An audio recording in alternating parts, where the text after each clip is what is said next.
You are welcome on in to this first video episode of 2026. It's a privilege and a pleasure to have you watching, listening, and picking it up on whatever platform you usually do. Our guest on today's episode, Chantelle Cameron, was one of the most popular ones that we had of last season. And it's a real joy to welcome Chantelle back. And there's a little bit has changed since she was with us last. Just to give you a little bit of context, after our first interview in our previous episode, I tagged everybody that was involved or mentioned or discussed in the episode. Jamie and Nigel were both of who we spoke quite highly of and quite a lot of because they're an integral part of Chantelle's story to date. From that, a set of events kicked off, and it's a real joy and it's a real privilege and a real honour to be able to say that we played some small part and we fed into some small part of a series of events that has now wound up with Chantelle back in camp, fully immersed with her people, with her team, under the tutelage and guidance of Jamie and Nigel. So enjoy this episode. If you get a chance, please leave a comment in the Spotify notes. If you're listening on Spotify, please leave an episode, jump across to YouTube, click subscribe, give us a follow, and leave a comment in the comments. The last time today's guest was on with us was one of the most popular episodes of the year. We have Chantelle Cameron joining us again. Chantelle, you're stirring it up. You're causing a stir. You're winning the hearts and minds, and you're almost as Irish as the rest of us at this point. You've been here that often. How are you doing? I was gonna practice some Irish and start spinning some off for you, but I thought, nah, I made myself look stupid. I'd leave you speechless again. Yeah. You'd have been like, well, listen, the word on the street is you were practicing your dance moves here over the Christmas, so we won't get into that too deep. But apparently you've got the moves. My two-step. First and foremost, Happy New Year. You've had a good break. You've had a nice long, I suppose, chance. There's a lot gone on since we talked the last time. But first and foremost, how was your Christmas? How did you get on? A really quiet one, to be honest. It was nice, just with the family, so just how I like it. I feel like Christmas is what it's about, just your family time. Head down, spend some time with my loved ones, and it was actually beautiful. It was really nice. Yeah, it's very important. It is something that's become more apparent to myself over the last few weeks and months is to make the most of that time when you get the opportunity. And as much as we love sport, as much as we love boxing, as much as we love everything, it really is secondary compared to everything else. Your health really is your wealth. But we I suppose the last time we talked, it was we covered, for anybody that hasn't seen it, we put the link for that episode in the notes underneath here today. But we covered pretty much your episode, your career, which was extensive, which was more than a lot of people realized. And I think that's what a lot of people knew of Chantelle Cameron was the narrative and I suppose the rhetoric that was fed into the mainstream from of course the two main fights in Dublin with yourself and Katie Taylor. And I think what people were pleasantly surprised and maybe we're winning the hearts and minds slowly but surely, but they got to see a little bit more of the Chantelle that the people know, that the people that know you have come to love and respect you really more. So talk to us about the way you were received when you spent some time here at a couple of different visits and a couple of different trips. It was great, wasn't it? Yeah, so do you know what? I come back to Dublin at Christmas, and obviously the last time I was in Dublin, it wasn't very nice for me. I got my head cut open, took my first loss, and was a crybaby, really, if to be brutally honest. But this time, mixed it up a little. Went with some nice food with my sponsors, done the Viking tour, which was really good, really fun, and got really drunk, to be honest. Which I'm not really a drinker, but it just ended up being one of them nights, and it was a really good one. I had a good night, so I had a really good time in Dublin, and I've been Dublin a fair few times before my fights anyway. But like, to be fair, I'm more of a country kind of girl, so I prefer going to Cork and just a bit more chilled vibes at Cork, like the countryside of it and the seaside. That's more my kind of vibe. But had a really good time in Dublin, and do you know what? Everyone was just so nice and was just saying what a fighter I am, and yeah, it was different kind of atmosphere to my last time in Dublin. I was a bit nervous going back to Dublin, thinking, "Oh God, I'm going to get battered." in the club. when we get you back over here, Shan, I'll take you on a tour of Kildare. I'll take you out to the Curragh. I'll take you across the flatlands and take you some of the most beautiful scenery. It'll be in the good summer weather, and you'll get to see the real Oh Ireland. yeah, And I know Anto's a dub. We got to give a big shout out to your manager, Anto. And there's a yeah. great rivalry between Kildare and it's a little bit like Leeds and Manchester, the War of the Roses. It's like Oh, Dublin, okay. Kildare. That's the best way of describing it. So, Anto, if you're watching this, pal, you know the Lily Whites are coming. We're going to take your girl and we're going to give her a tour around. We're going to show her the real Ireland. I do love Ireland. It's got some beautiful places, some really beautiful places, and the seasides. It's kind of Yeah, like a detox for me when I go there because it's just so different to England. It's like quite therapeutic. it very is. It very much is. And I think we do forget that ourselves on a summer's day and on a clear summer's day, the scenery and the beauty here and the surroundings are breathtaking. And we It do is forget that. We beautiful. almost take it for granted, you know. Yeah. But talk to me a little bit, Shan, because we're going to get to the main point and the big news, and it's exciting news. And I'm so happy for you as a friend. I'm so happy for you as a fighter, and I'm so happy in general that the good guys in boxing are winning, which doesn't happen too often. But I suppose the first things first, the difference in life for a fighter, a champion, which and we talk a little bit about your champion. You've been, just to remind people, you've been to the very top. You've unified. You've had it all, and you've had a little bit of a step back. The loss hits you guys hard, doesn't it? We've listened to Josh Yeah. Warrington or Josh Taylor talk this week. It's not an ego thing. It's just it's a reevaluation, isn't it? And you've had to redraw and go back to the drawing boards. Yeah, 100%. Like, I've always been a bad loser. I'm a competitive person. So, like, anyone that does a ball game with me or any sport, I don't like losing. So, anything I do, I want to win. And that's just my mentality. And yeah, I took the loss really bad. It was an awful night for me. My first ever loss in the pro game. And even to this day, I've never watched it back. Like, what's the point? I took a loss, I got beat. Like, I don't need to watch it back. It'll be painful to watch. So yeah, I took it really bad, and like I'm not even gonna be like getting the violin out. I done things like last time, last time we spoke, I kind of opened up to you, and that's where like it opened my brain back up because I'm a stubborn person, and I kind of was like stuck in my way of I didn't want to like how do you word it, like I didn't want to open up Revisit. them wounds. Yeah, I didn't want to open up my wounds.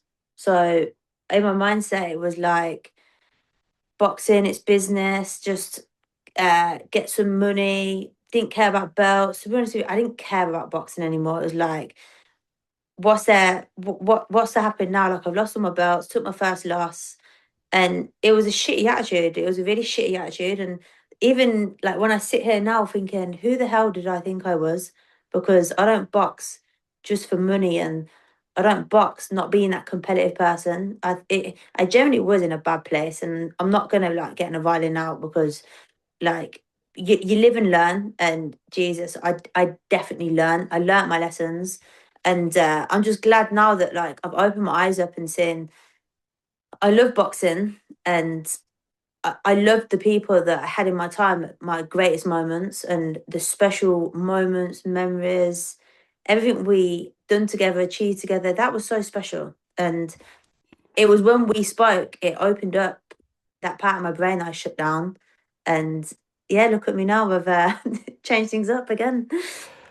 Don't ruin the plot. Don't ruin the plot for anyone that has been living under a rock. After our last episode, I got a little bit. I got lost in the moment, and I relived the moment, and we put it back in here again. That clip. It's an iconic clip. It's an iconic boxing moment with an iconic boxing coach, figurehead. We got to refer to him now. Is he Sir now? Do we refer to him as Sir Nigel, or what do we call it? We can't Well, tell him. I Jamie can't say. refers to him as breadcrumbs. I can't say Ask what him you why. quote. I can't quote what you say in messages as you just call him a something. So we'll save that for another day. But it really was an iconic moment, and for me, it was the moment where I had to go back and think, shit, I've misjudged this, and There's people in here to vote just to get an idea, but I suppose enjoy it now.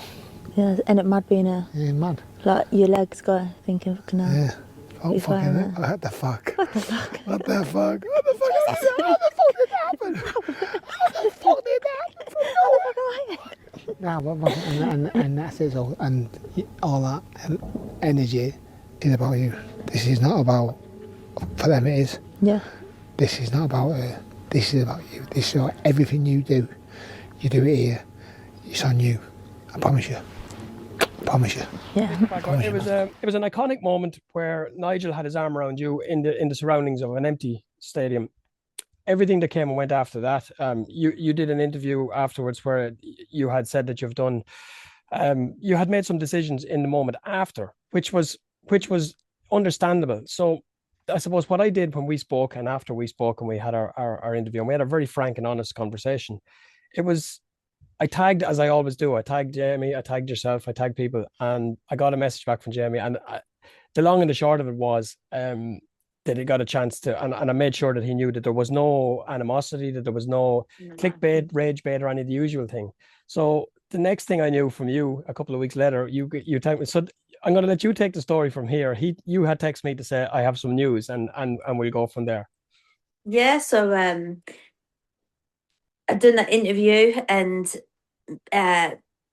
messaged Jamie, like, she fancy a coffee, and went for a coffee, and it was just before Christmas or a few months before Christmas, and went for a coffee up in Manchester, and it was just a coffee, it was just a catch up, like, see how he is. I hadn't seen him since the loss, but obviously I texted him, like, wishing him good luck with his fighters, and then when he had big wins, I'll be like, Jamie, what a night, like, you deserve it, etc., etc. So that there were some, like, back and forth, but I hadn't seen him for the first time since my loss because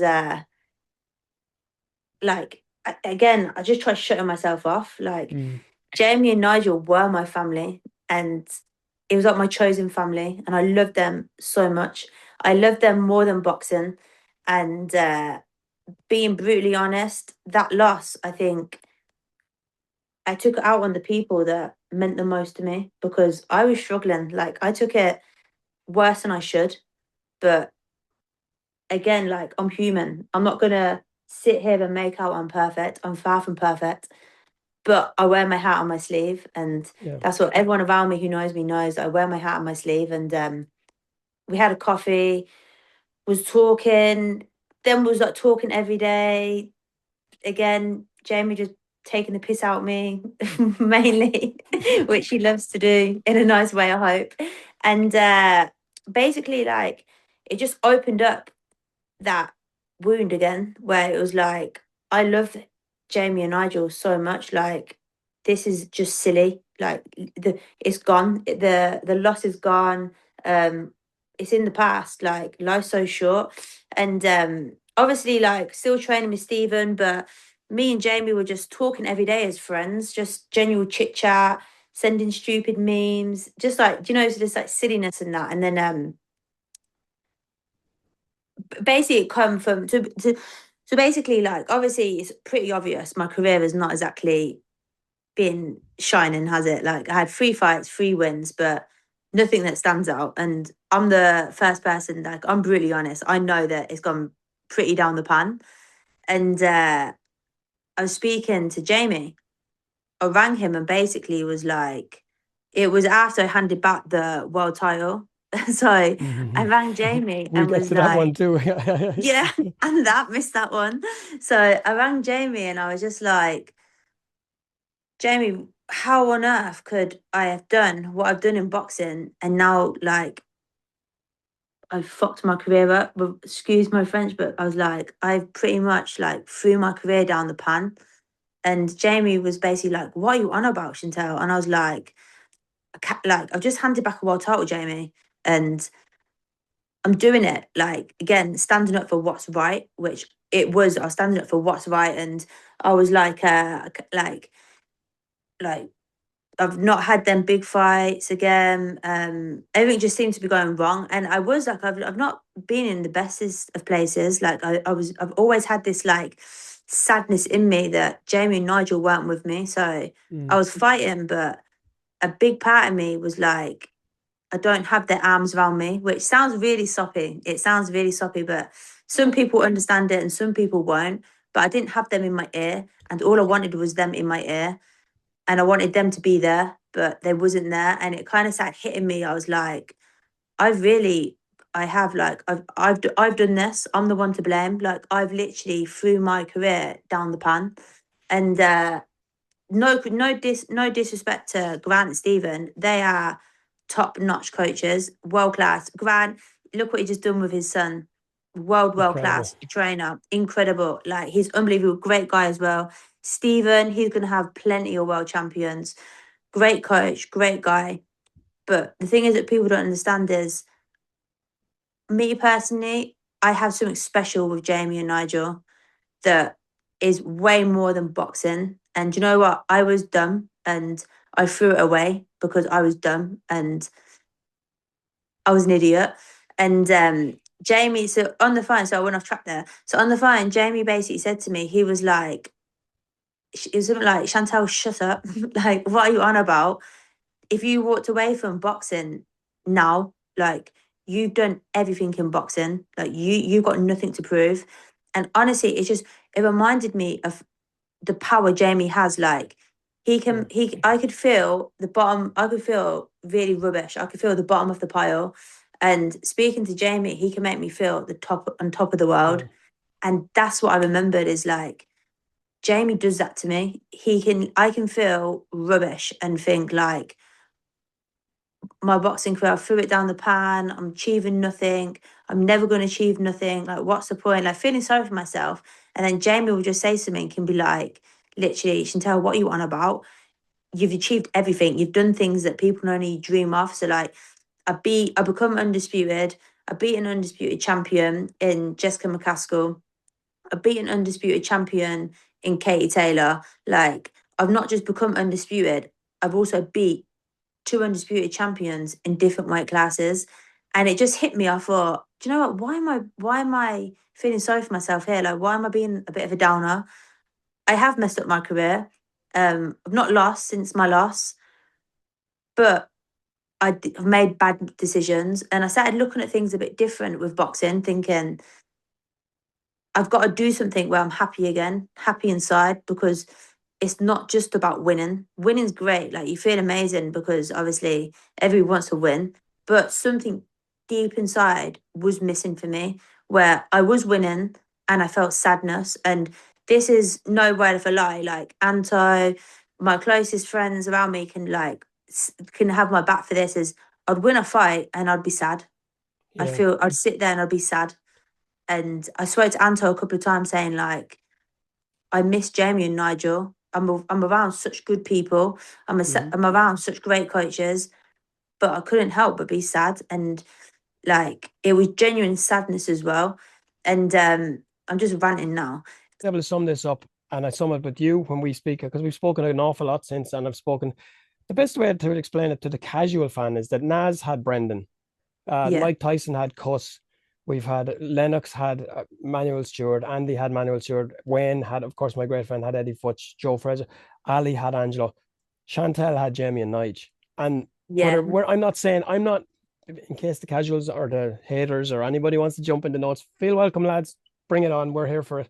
But I'm not saying that Jamie is on a par with those guys or Nigel. What I'm saying is the relationship, the connection. Sometimes there's a connection between a fighter and a coach that you can't explain, that the coach can't explain, that the fighter can't explain, but just works, and it just makes sense, and it just brings, for you to come to Dublin and do what you did in Dublin, for you to go to the UK, to the US, do what you did, for you to do what you did in your career, it's incredible. And it takes, for you to do it all again, it would take, from what you're telling me, it takes that extra percent that Nigel and Jamie are able to find in you. Now that he's a Sir Nigel, he might even be able to find an extra little piece of 1%, but we're really overstretching this. But what I want to say though is, like, again, for the casuals and for the haters, because I've got plenty of them, but all I'm going to say is I did go to 2 different coaches, and I've moved promotions, but I've moved promotions for business. Like, pro boxing is a business. And I have gone from Matchroom to Queensbury to MVP, but Queensbury and MVP was a really good business move. And I have a really good relationship with Queensbury. And I've got, Queensbury were amazing. I got on really well with Queensbury, but it was actually Queensbury and Anto that put the move together for me because it made business sense. So, like, when I see stuff about that, I'm just like, you've got no idea. It's business. But so when I go on to the trainers, Grant and Stephen were amazing. They are world top class class, trainers, top class top trainers. class trainers. So it wasn't about like, oh, I'm going from trainer to trainer, because people have this narrative that boxers jumping trainers to trainers is really bad. And like I told you on the phone about when I done the interview, and one of the journalists said about it, it was like it's bad, but it's good, because like it's like anything. If you feel like you need a change, you should go and have a change, because Yeah. it's your career, your choices. But mine was just a little different. Like Jamie and Nigel, we done everything together. We Yeah. literally ticked off boxing. Like everything I said I wanted to do, I've done with them. And I went to Graham, had a great 2 fights with Graham, had a great camps. All respect for him. Went to Stephen again, won my fight with Stephen again. Great experiences, but Jamie and Nigel were my people, and I didn't realize that. Like I did realize it, but I kind of like was too stubborn to admit, and I was scared for rejection, and I didn't want to go back there like, oh, I made a mistake, So blah blah. from our point of view, it's great, and I thank you very much for the first interview. I'm really enjoying getting to know. I'm really enjoying the friendship and the connection. I'm really enjoying. But from our point of view, it's nice to be able to play a little part and to be able to speak to you. But also the fact that there's a possibility that maybe when we spoke the last time that it helped in some way. And not that it was the reason. I'm not going to say that. I'm not that arrogant or I'm not of that sort. But to be able to smooth things a little bit and to be able to open that door for you to be able to do it. Well, I Yeah, suppose in case, but the main point is you are now back full-time coaching under Jamie and Nigel. You're back at your boxing yeah. home, and you're about to. There's a lot of stuff going on in the background that we can't talk about. We won't talk about that's going to come. But what I will say is we will get you back for the third one. We'll get you back for future, and we're looking forward to a bloody amazing year that's coming down the track. But what I It's really want to exciting. get to talk about and is talk to me about those moments where you walk back through the gym, you walk back in the door, and the lads are there. And talk to us about those moments, because I think we could see nothing really had changed. Jamie's post was incredible. It was like you were never Yeah. away, kid. But I want to hear it from you. There was a little bit, there was a little bit of nerves, a little bit of anticipation, but talk to us and tell us how it was for Chantelle Cameron walking back into her boxing home. So I was really nervous to begin with, because I'm quite a shy person anyway. Like I'm not one of them like in your face kind of people. So I was a bit like apprehensive, but I walked through the door, give Jamie a massive cuddle, Nigel a massive cuddle, and it genuinely was like I hadn't left. It was just straight back to business. Nigel hit me with the pads. Jamie was winding me up, and it was literally like I hadn't left. And Jamie said when we with the first session, he was like, it's so weird because it feels like nothing's happened. It feels like you've just always been here. And that's how it felt to me. Like I felt relaxed. I felt back home. I felt back at home. And I just I don't think I'm explaining it properly, because like I just can't get it out there. Like the last 2 years have been great for my career, and I have no regrets, and I've worked with some great coaches. Yeah. But I'm home now, and some people understand it, some people won't. But I'm back home, and I feel like I'm back where I belong. And you know what's going on. Like I've already told you what's going on. And then when it comes out, it will make sense. Like my first week back with Jamie, things have opened back up again, and it just shows you, like we talked about before, but like energy, the universe, Yes. how like I'm back on my frequency. So I've come back home, and then I get a call with the best news that I've been missing for like 2 years. Do you know what I mean? So like it's just crazy how this has happened, and obviously we're It's not going to incredible. like, yeah, It and it just really is shows you incredible. that coming back home is what I needed, because now I'm back on my vibrations where good things are going to happen again, and I really do. And boxing aside, like even if I wasn't to box again, and this year was as bad as last year, I'm with Jamie and Nigel, so it's okay. Like And I'm back with my family. I think it's important again, and you stated it, but I think it's important as well. There was no disrespect, there's no love lost, there's no fallouts, there's no nothing. It was a case of just you worked with incredible people. You were kind of moving from one step to the next. You're still 21 and one. You've all your career ahead of you. You're a young athlete. It was a case of I'll just stop getting the it. right, putting the right pieces, putting the square pegs and square holes, and I think now with what's coming down the line, and look, we've been very careful and very respectful and cautious that there is news to come. Watch out over the next couple of days and weeks. It's going to be, it's going to kick. It's not going to be a gradual build up. We're going to see a fairly rapid return to It's where Chantelle. exciting.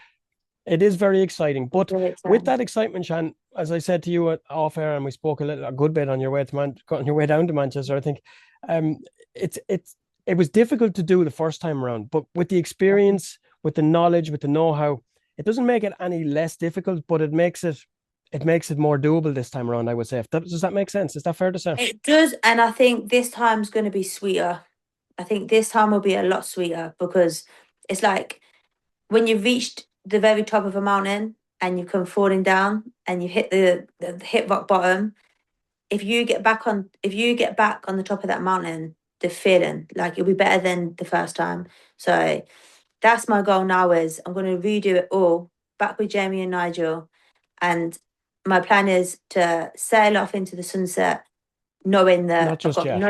not just yet, but I'm with the people that I want to finish my career with.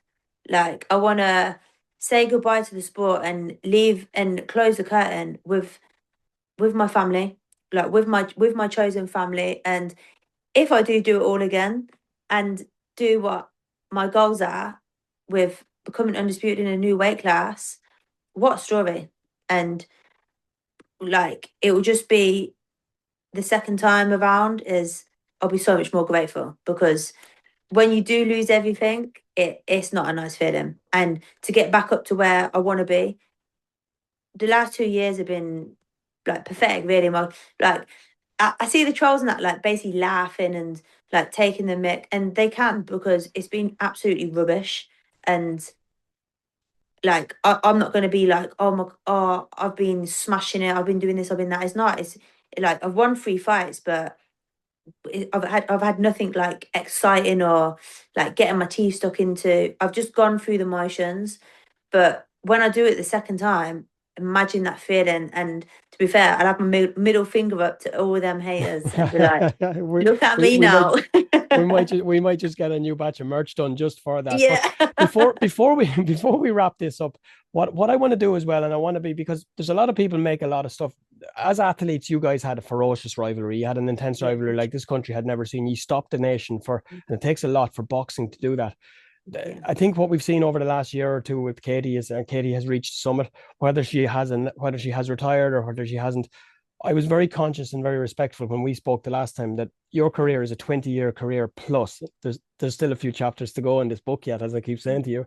But I think it's fair to say that this rivalry that you and Katie had was incredible. It really was special. And it did so much for so many, including, I think a lot of people forgot that you two were at the center of that storm. But is it fair to say now, I think that we can draw a line under that rivalry, that from your point of view now, that you are at your point in your career where you can start moving to the next level and with whatever that brings? Yeah, 100%. That rivalry, that's over now. Unfortunately, the trilogy is not going to happen, but that's life. Sometimes things happen that should happen but don't happen, and that's just life. So yeah, the rival is over, and I wish her all the best, and I hope she does get that Croke Park fight. I think she deserves it. She does deserve it, and I really do hope she does get that against whoever. But yeah, it's over now, and I wish her all the best.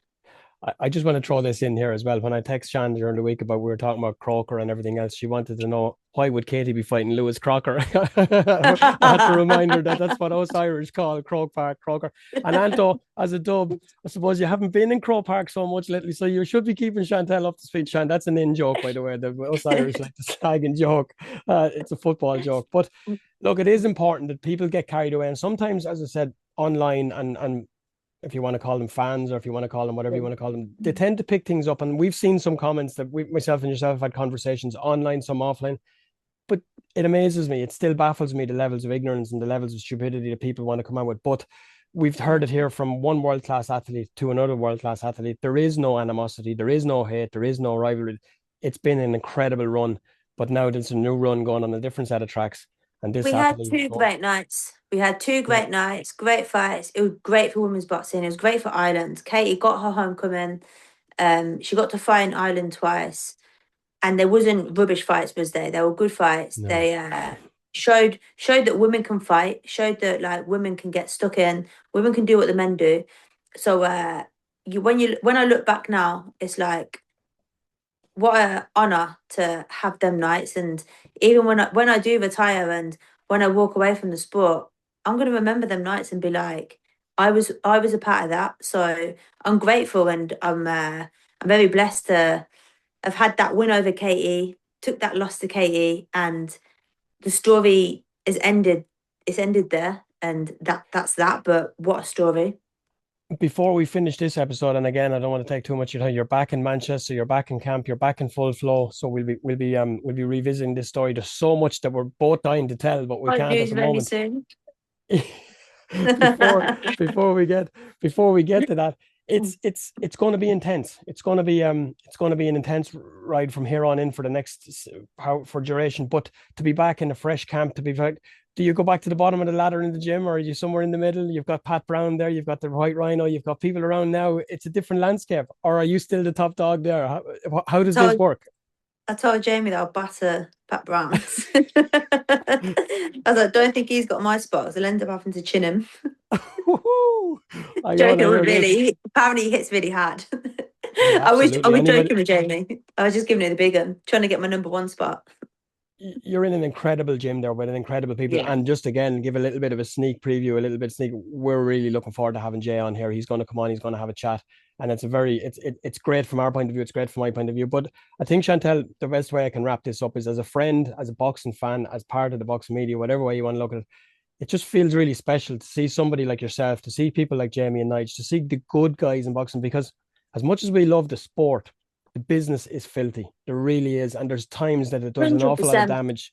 It does so much, the business side of it. And I'm not saying an individual, I'm just saying the business collectively, it can do a lot of damage to a lot of good people and a lot of relationships. And I'm so happy and so glad as a friend of yours and as a boxing fan and purist that the good guys are getting to tell their story and our good guys are getting a shot now to do it their way. And I, as to be a small part of to be able to tell that story and see that story play out, it's really special. So from us to you, we're all in. We've got the seats booked. We're on that train and we're looking forward. One thing I want to say as well, is like the best thing I learned over the past couple of years is boxing's a filthy business. It's a dirty business. But if you're doing it with a heart full of love, full of happiness, it can be a beautiful business too. So that's why I've come back to Jamie and Nigel. And you know what? I'm going to do it with a smile on my face now. I'm going to fight with a smile on my face and be happy, because the business side, that can just, that Anto can deal with that. Anto can deal with that rubbish. No pressure, son. You know what? I'm back where I belong, and I'm back where I genuinely am happy, and I'm back with people that I love to pieces. So I'm just going to enjoy the ride. No matter what happens now, I'm just going to have some fun.